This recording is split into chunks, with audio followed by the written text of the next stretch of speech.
그렇다면 키에 관한 온갖 속설, 과연 무엇이 진실이고 무엇이 오해일까?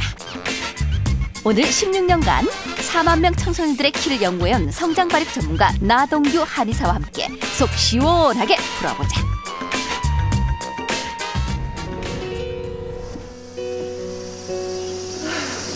준비됐지?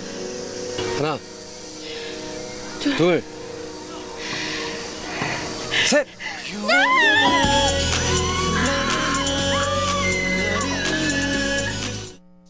번지 점프를 하면 키가 큰다? 사실은 아니라고 봐야 됩니다. 이 번지 점프를 했을 때 사람 몸이라고 하는 거는 이 단단한 뼈만 있는 게 아니라 이 연골로 되어 있는 관절도 있고요. 근육이나 이런 부분들도 있어요. 그래서 번지 점프를 하는 순간에 몸을 쭉 펴주기 때문에 순간적인 키는 커질 수가 있죠. 그런데 또 이제 다시 걸어 다니고 생활을 하고 하면은 한 2~3시간만 지나가도 원래 키로 회복이 된다고 볼 수가 있죠. 사람이 잠을 자고 일어나서 아침에 키를 재면은 저녁보다 커져 있거든요. 이거랑 똑같은 원리라고 볼 수가 있어요. 번지 점프를 하면 키가 일시적으로 커질 뿐이다. 성장통을 앓으면 키가 큰다고 알고 있어요. 어린이들이 앓는 성장통은 키가 크려는 조짐이라는 거예요. 성장통이라고 하는 게 어떻게 보면 유일한 질병 중에서 부모님들이 좋아하는 질병일 거예요. 일단 성장통에 나타나는 원인을 찾아보면요. 뼈는 자라려고 하는데 뼈의 재료인 칼슘과 인과 같은 무기질이 부족해도 나타날 수가 있고요.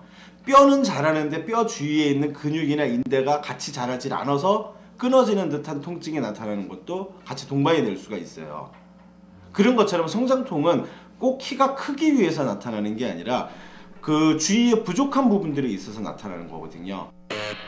성장통은 뼈 성장에 뭔가가 부족하다는 이 경고. 칼슘과 단백질과 같은 뼈의 구성 물질을 좀 충분히 음식으로 섭취를 하는 게 필요하고요. 그리고 이 스트레칭을 통해 가지고 근육이나 관절이 좀 자연스럽게 자랄 수 있도록 풀어주는 게 아주 중요한 거죠. 그래서 성장통을 앓을 땐 뼈 구성 물질을 더 채워줘야 한다.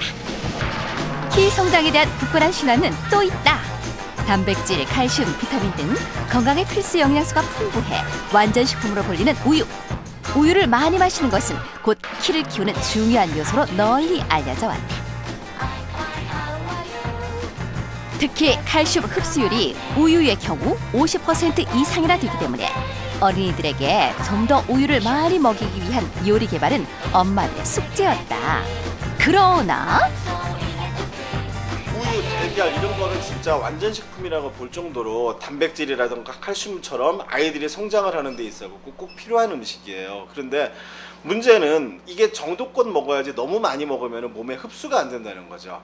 그러니까 우유 같은 경우에 하루에 400ml 정도까지를 먹으면 몸에 흡수가 되고 좋지만 흔히 말하는 것처럼 우리 아이는 우유를 하루에 1리터 이상 먹어요 이렇게 얘기하는 것처럼 먹는다면은 우유에 있는 칼슘보다는 동물성 지방이 쌓여가지고 오히려 키를 안 크고 일찍 멈추는 원인만 될 수가 있다는 거죠. 키 크기 위해 하루에 우유 400ml면 적당하다. 그럼 키에 관한 속설로 살펴본 성장의 진실을 정리해보자.